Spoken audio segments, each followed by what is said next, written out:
UndergroundHipHopBlog.com exclusive. What up, what up? This is Pawz One representing UndergroundHipHopBlog.com.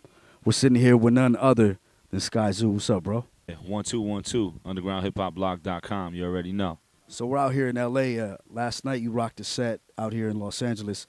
I wanted to talk to you about the fan base you got out here because I know you're from the East and I know you got fans all over the world. But from what I heard, there was a lot of people there. The joint was packed left to right, front to back. So what's it like rocking out here in L.A.? Can you describe that feeling coming from New York, rocking for the crowds at home and then around the world, but rocking in L.A. because it's, one of the spots, you know what I mean? It was dope, man. West Coast always shows love, you know what I mean? LA always shows me love every time I come out, whether it's me dolo or on a tour, with a Raekwon or something like that, like I've done in the past. It's always great times out here. And the show last night was amazing. The Airliner was a real dope event. We got a lot of venues like that in New York, so it reminded me of certain venues. It reminded me of the public assemblies and things like that, Williamsburg Music Halls and things like that in New York. So it was real fly. Had a great time, packed out wall to wall, like you said, and just rocked out. When the music is able to transcend and go everywhere like that, where you can be miles and miles away from the crib and get busy and get the same love and people singing every word and talking about how they've been waiting forever to see you come out. It means something, you know what I mean? So it was definitely dope. Yeah, that's really dope because I know personally I heard your stuff like a while back and as an MC I was automatically like, yo, this dude is really dope. So, I did more research and then it's crazy to have people who are MCs and producers and are in hip-hop and make hip-hop to be a fan of your music. It's like you got to be a real purist, you know what I mean? So I definitely got to give you props on that and innovating. I wanted to talk to you about the style of writing because I know a lot of people, they got the standard, within the bar cadence. The way you write, it reflects in the way you rhyme and the way the music comes out because it kind of reminds me almost like Jeopardy where like you give the answer first and then you hit them with the question. I think that's kind of dope. You want to describe how that came about? Well, that's a dope analogy, man. I appreciate it. I never heard the Jeopardy comparison, so that's dope. That's real fly. Yeah, with me, I tell stories in the music. You know what I mean? I definitely tell stories in the music, and what I try to do is paint pictures and show you, everything that you're hearing. And I got that from Big, I got that from Jay, I got that from Nas, I got it from Scarface and Raekwon and people like that where, when you heard the records, you saw it all, you know what I mean? So I just try to continue to carry that flag and that tradition, and when I make my music, that always, rings true to me. It's not like I'm trying to beat them or anything like that at all, but, those are the influences, for the most part. I'm influenced by a lot of different, artists and different genres of music, a lot of genres that would probably surprise people, you know what I mean? Yeah, but, as far as hip-hop and all that, those are the MCs and the artists that really did it for me and continue to do it for me, So the writing style comes from that, along with my upbringing, along with, honestly, schooling, as a kid, I was in AP English my whole life, advanced placement English. So, I read things differently. I saw things differently. I looked deeper into things as a student, growing up as a kid. And that played a part in the music and the writing and the songwriting and the way I go about saying something, That now it makes a lot of sense. That's really dope. So as an MC, I got to give you props on that because, from where I write and where a lot of the homies write, other people write, like you can kind of hear where the influences come from, and now it's good to know that. So if you're aspiring MC, pay attention in class, learn something. Stop using the same 15 words in your rhymes. But lyricism, that's one thing that's kind of like, it's there, but people got to find it. Somebody like yourself, like a Terminology, a Torre, people like that, Razcast, people that are still doing, diehard lyricism. How do you go about picking beats? Being a lyricist where the rhymes, you already know the rhymes hold weight.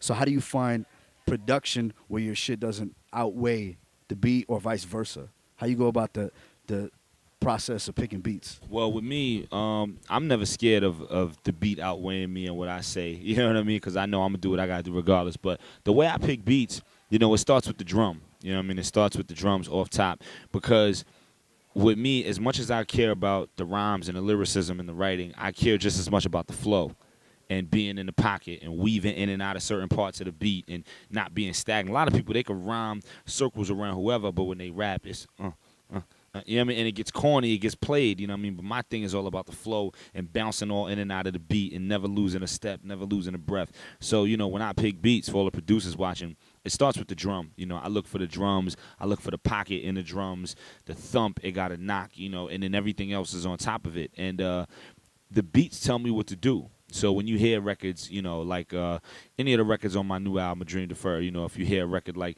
Dreams in the Basement featuring Jill Scott, or if you hear Pockets Full with Freeway, or if you hear, you know, Steele's Apartment, you know, any of the records, the beat told me what to do on those records, you know. So even if I have an idea or a concept in mind, I'm still looking for a beat that tells that story before I even say something to it. You know, the beat tells me what to write every trip.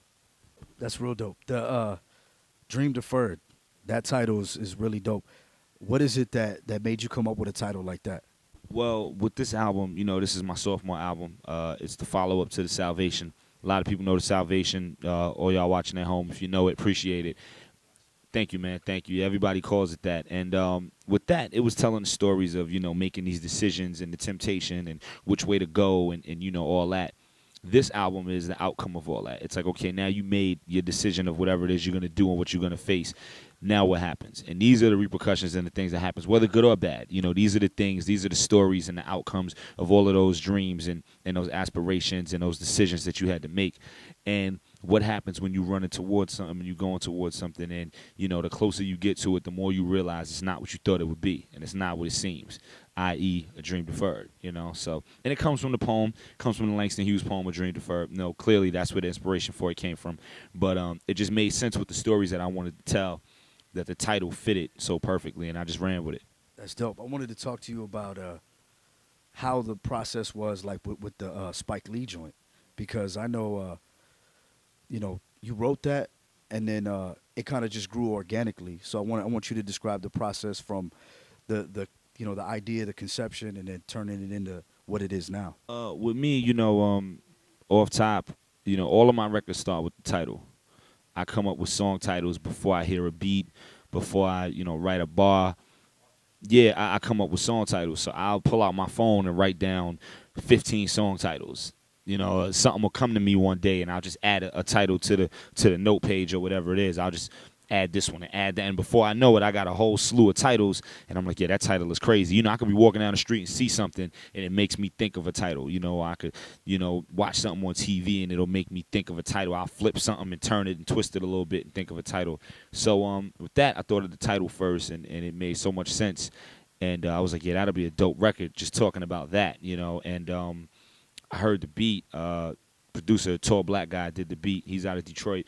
Beat battle champion, won all kinds of beat battles around the world and all that. Yeah, he's up and coming producer, but he's known for his beat battle prowess. And heard the beat, and I was like, yo, that's it. It just made sense. It sounded like a superhero. It sounded like theme music from the horns, the dun dun dun dun dun. Like it sounded like, you know, theme music. Thank you, man. Yeah, it sounded like a hero. You know, it sounded like a superhero and all that. So I was like, this is it. This is the track for that. I did the joint, wound up going to the studio with Talib Kweli to work on his project.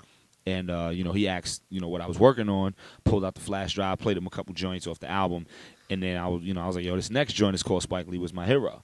And he was like, you know, I haven't even heard it yet, and I love it already. But he was like, yo, man, listen, if you ever need me on anything, please let this be it. And I was like, man, say the word. Okay. Like I wasn't even thinking about putting nobody on it, but I was like, all right, let's do it. You know, and he rocked out on it. The album came out.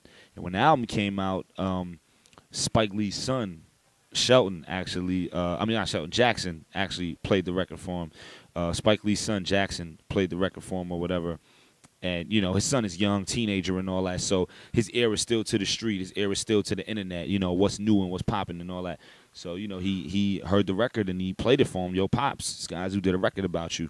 Spike actually hit me on Twitter directly, and we started chopping it up. And then he hit me on Twitter again. Yo, good looking out. I appreciate it. You know, I'm honored by it, this, that, and the third.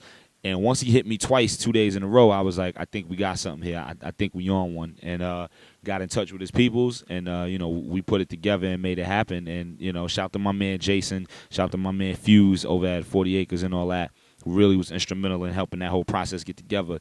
And, you know, we made it pop, man. You know, Spike jumped in the video, and he was giving us pointers on how to shoot it and what, you know, what to do and all that. And it worked out, man. Shout to my man Alex G directing it. And it worked out. The video is doing incredible numbers. It's only been out a couple days. World premiere on 106 in Park. MTV's doing a run with it. All the channels and networks. And Vivo did a takeover with it, so it's good. Beautiful to know that it could just come from an idea, a feeling, and then turn into what it is now. Let's talk about some people you want to collaborate with. I know you said Jill Scott. That's amazing because I'm a fan too. Who's somebody you haven't collabed with yet that you're looking forward to working with in the future? It's crazy because I've collabed with so many people. I've been so fortunate over the years. The likes of the Wale's, the Little Brothers, the Lloyd Banks, Manos, and just tons and tons of people. I feel like I'm always forgetting people when I rattle the names off. But like you said, Talib is on the album. Jill Scott is on the album. Freeway, Raheem Devon, a lot of different people. My man Jared Evan is a lot of different people on the album. As far as people I haven't worked with yet, I think we all have, as MCs, we all, we say Nas, we say Jay, we say people like that. But exactly. But other than that, I'd love to work with, with Mad Lib. I'd love to work with Jeezy, actually, Young Jeezy. Who else? Kanye. People like that. Absolutely, yeah. Yo, Face is one of the dopest storytellers ever in hip hop, and that's definitely something on my bucket list as far as working with Face. You know what I mean? So it's a lot of different people, man, that I would love the opportunity to work with, and my taste is all over. I could say a Scarface, and then I could say a Mad Lib, and then I could say a Young Jeezy, and just bounce all around, and it all makes sense. It all makes sense because of what I do musically and what my tastes come from, and where I'm at with it. It all makes sense when it's put together. That's dope. Before we get out of here, I know you got some stuff going on. You want to give some shout outs, give some plugs. People can find all the music, the videos, everything else. Definitely, man. The best place to reach me as far as contacting directly is Twitter. Twitter at Skyzoo. That's SKYZOO. Hit me on that. I run that myself. So whether it's showing love or wanting to send beats or connect about doing a record together or shows, whatever it is, Twitter at Skyzoo. That's SKYZOO. A Dream Deferred is in stores now. It's online, iTunes. It's in all the record stores. Any record store that's out there, it is in there. Just go look for it. Go ask for it. It'll be right on the shelf for you. It's doing great numbers. They're calling it one of the best of 2012. They're calling it top 5. And it's a blessing, man. It's a blessing to be able to consistently put records out. And every time you put one out, it gets put in that light. I don't take that for granted. It's a testament to my music. It's a testament to what I do lyrically. It's a testament to, the passion that I have for telling stories and making great music that I want to last a lifetime. You know what I mean? So shout out to all y'all, all the fans that's been supporting, undergroundhiphopblog.com for supporting and all that. I appreciate it thoroughly and truly, man. One time for real. So before we get out of here, I got one more question. The term underground, it has positive and negative connotations. What does underground mean to you? It's funny because the term underground, in hip hop, it literally meant just somebody who wasn't known in the mainstream, exposure and all that yet. You know what I mean? You had artists, everyone from the Pharrells to the Timberlands, the Jay-Z's, that were all calling themselves underground. You know what I mean? Absolutely. Early on in their careers, you look up old interviews and on them, they'll say it. When I was underground, when I was doing the underground thing, it didn't mean they made quote-unquote underground music or quote-unquote backpack music. It meant that they wasn't in everybody's household yet, and they wasn't on TV 24 hours a day and the radio. You know what I mean? That's all it meant. I think it's changed over time, and it's changed into, you can be an up-and-coming artist, MC and all that, and never get looked at as underground, when technically you are, because people don't know you yet. But the terminology of it has changed so much. The word has been flipped so many ways. Now, underground, you could be legendary MC, world-renowned, and still be called underground. It's weird, man, but to me, I just look at it as somebody on the come up. I don't like to look at it in a negative sense as, this is somebody who makes music that's not on the radio, or somebody who makes music that's, not on TV all day. I don't like to look at it in that way. You know what I mean? Because there's a lot of artists that's making records that sound like the radio that aren't anywhere on the radio. They underground, technically. You know what I'm saying? So, to me, I think it has so many meanings, but I like to go with the original meaning of what it really came from and stemmed from. Once again, this is Pawz One, representing undergroundhiphopblog.com. Sitting here with my man Skyzoo. Peace.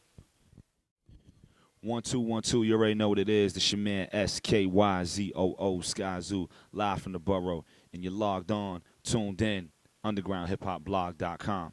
One time, baby. UndergroundHipHopBlog.com exclusive.